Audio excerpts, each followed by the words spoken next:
Good morning. This is Richard Peter, the founding member of the Glorious National Party here in Dallas, Texas. It's Saturday, March the 21st, 2009. As is my custom, one of the basic spiritual principles that have guided my life is that the God who not only created the Big Bang and all the stars and starlight is actually the starlight himself. He's the creator as well as forming himself as starlight. So this is the God who created starlight. This is the God who is starlight.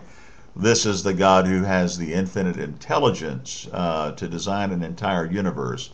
And he appears as my individual consciousness and as your individual consciousness when we get out of the way as finite human beings and allow the infinity of his glory to guide our thoughts, our words, and our deeds. Now, as is my custom, I'm going to be silent for about a minute before this God that we all love, our Father and your Father, my God and your God. There's only one God. This applies even to the terrorists. They were created by this one God as well, though are sadly deluded in their way of thinking, perverted in their way of thinking.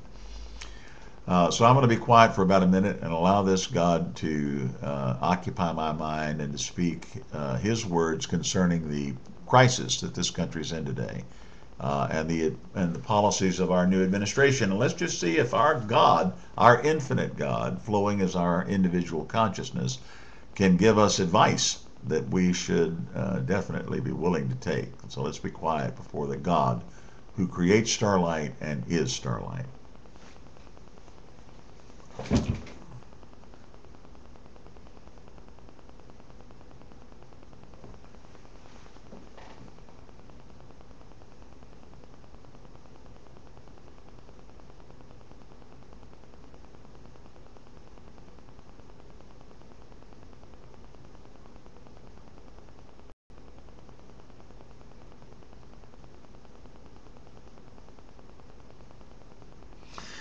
There's a certain arrogance in this new presidency.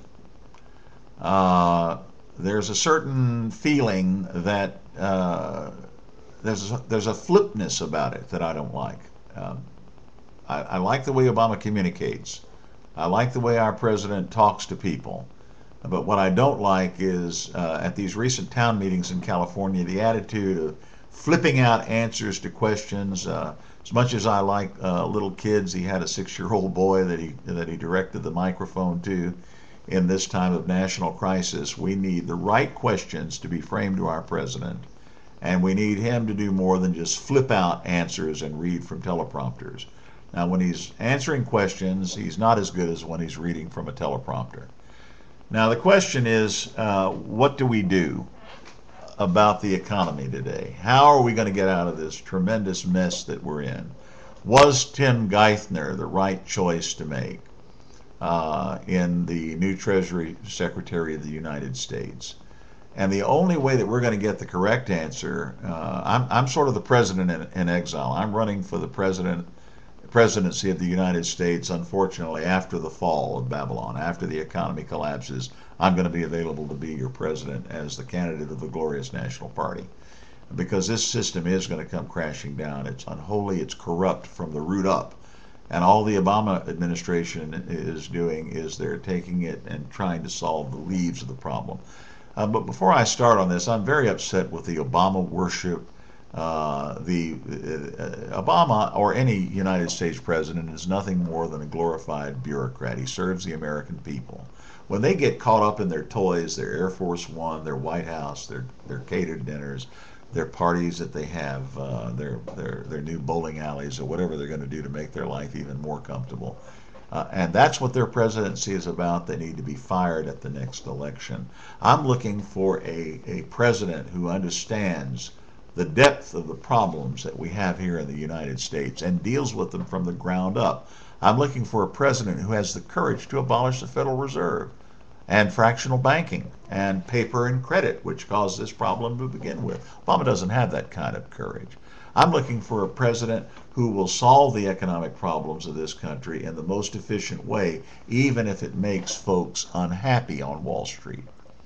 And let me tell you what I believe the solution to be. First of all, no more Obama worship. He's the chief bureaucrat of the United States. That's all he is. If he ever thinks he's more than that, and gets caught up in playing with all the toys of the presidency, then we need to fire him at the next election just as quickly as possible. He made a bad choice when he selected Tim Geithner. There's just something about that man, the way his facial features are shaped. He looks satanic to me. And he doesn't smile enough, and he doesn't make my heart beat with an anticipation whenever he speaks.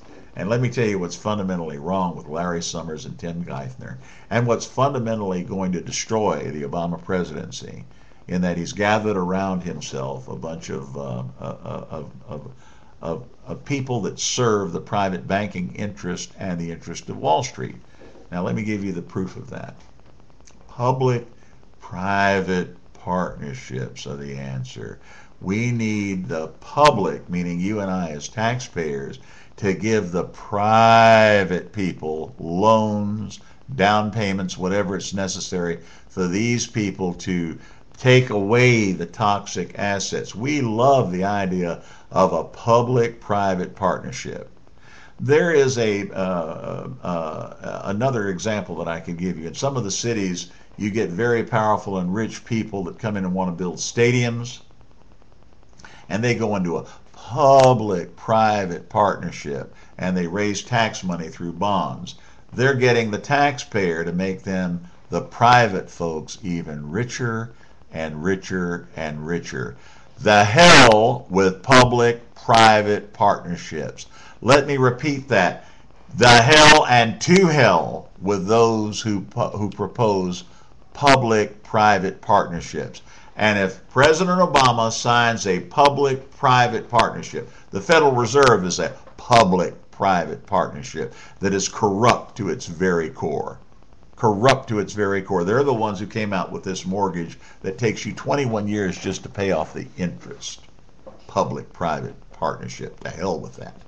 A public-private partnership to solve the banking problems. That's just going to make our tax money help the private folks make even more money than they possibly can. Now we are talking about limiting executive compensation and and having all of this public money under scrutiny. Let me tell you what the private folks are telling me, and I know some owners of very big hedge funds publicly, and I fight with public hedge funds. I fight with them all the time, how greedy they are, and how their hedge funds are nothing other than a paper game, a gambling game. They might as well call themselves Las Vegas gamblers. Okay, but they want to get into this public-private partnership, but guess what? Because they know that they're going to get loans from the United States government, that they're not going to have to take any real risk, that they can pull all these toxic assets back and sit on them for 15 or 20 years until the economy returns and become multi-trillionaires, multi-billionaires, if not trillionaires. On your backs, taxpayer, on your back and my back. But you know why they don't want to do it? Let me give you a clue why they don't want to do it. They don't want their compensation regulated, and they don't want their private affairs looked into by the government. So that's going to be the failure of this plan. What needs to be done is to take all the damn toxic assets out of the bank, nationalize them for a month or two until we find out which ones are deserving of coming back into business, fire the boards of directors and the presidents of all these banking, just fire them. They've messed up, get them off. Fire them. Reopen them if they are deserving of being reopened, and put new talent in. Okay, put new people in. But strip off all of those toxic assets right now. Form a resolution trust corporation. Sell these to the highest bidder, not necessarily to a group of private investors, but sell them to the highest bidder. Put them together. Package them together, and let ordinary Americans bid on them. And form an instrument where they can bid on these. This is a great idea. This thing will really work. Okay, take all of these toxic assets and put them together, bundle them all together in one big national bundle, and then let the American taxpayer invest in them the way they invest in U.S. Treasuries. That's what you do, and pay them interest on their investments. That way, they're clear. We're the owner of we as the nation are the owner of these toxic assets. We don't even need it. Thank you, God. We just bundle all the toxic assets together, and let the American people bid on them, and own them, sell them,